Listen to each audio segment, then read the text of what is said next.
rero sister nukuri ngaha ndakubona ubusogi bukavayo umutima ukagenda afite kubera urukundo genda gukunda waraye yego yo reka none ujya mutila kubona nukuri seta oya urabitinya oya oroha sasa seta umbiriza janzo kugurira buzi waraye ndabitinya wereka sinakugeje ko njisundi none nta kibazo nukuri nta kibazo umbiriza basa kabisa oya gusa kwishengera bachawe banakona kandi bizu kwisenge umbiriza jewe pasiteri nukuri pasiteri we wanje nzogena ndamubwire oya kuma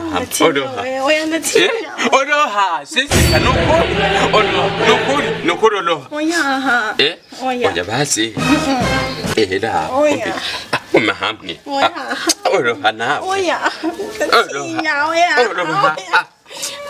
umbiriza rero umbiriza ndabizi umbiriza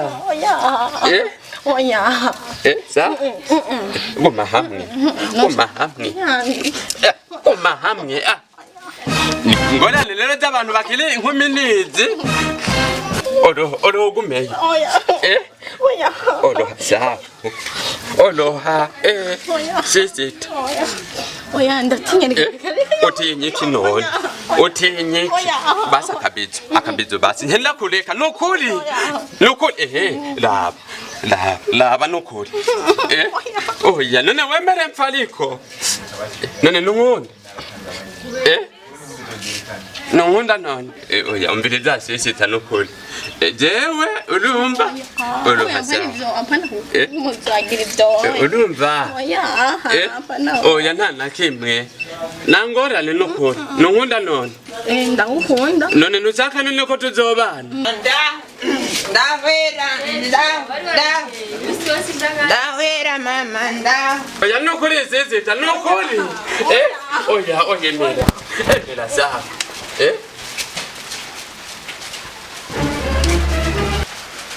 ya nimubandane yo ni musaza wa stop hewe ni biki we nasubire kumamagaro kombe oya nukuri yambwiye ngo aracyari inkumi jewe nanje twahuriye nabikubwiriye iki mama fifi gezaho sitaki kumbe ndakarambeshera ndakabona menga ni toto ndogo kumbe uri mama fifi bana we mubu mwana wacu yo man umudashakambesha je umuntu nkabongirana umusatsi je nta nuwoni kuvuza nakati ndiko ndakuraba ubwiza bwawe ndiko ndakuraba ubwana bwawe wamenga uri umwana kumbe n'amatipe afise dusa nk'umusuma cyangwa njyana igisuma nani cyo ndije inde oya we murajana ibajana nande gumana nibi gumana goma uko kwa jina la Yesu jewe muone mutwara hezewe numva nako mukurikira oya umvira mukurikira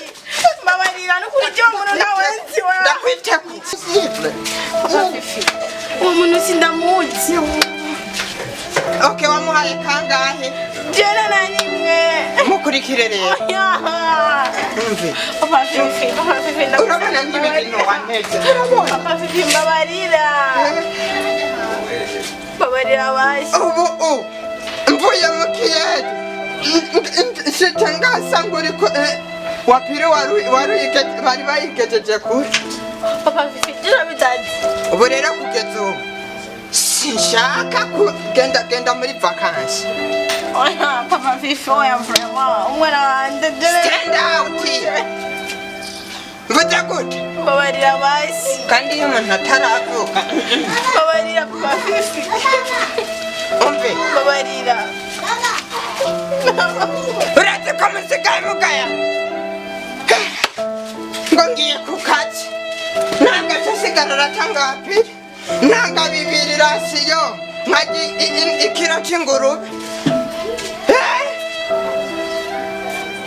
sha reka ndakwereka